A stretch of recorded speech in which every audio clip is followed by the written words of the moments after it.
Hi everybody. Let's quickly talk about watched inputs.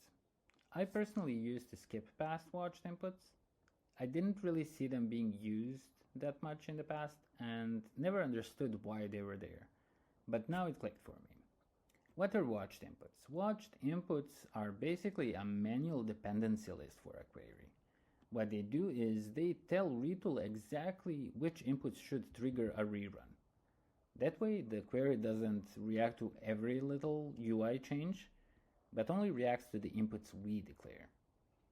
To see how that looks in action, here we have a query called getContacts, which is set to return all contacts from the database with a filter of a role and the checkbox if the contact is enabled or not.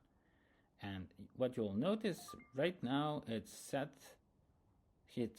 behavior is set to run automatically. What we'll do right now is we'll change its behavior to run manually.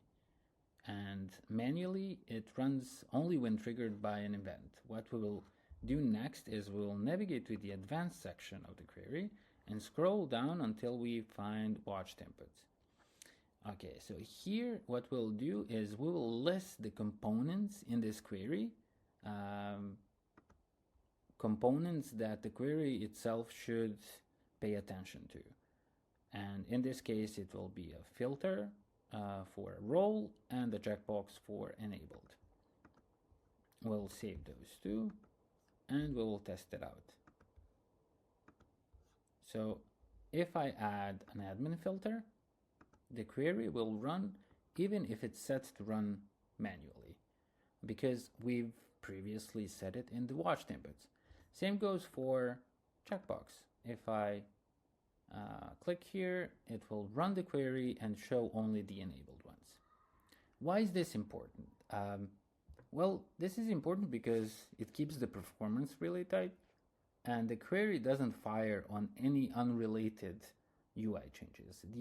The only way it runs is when the specific inputs we declared actually change. Well, hope this shines more light on watched inputs and how you can use them, and thank you for watching.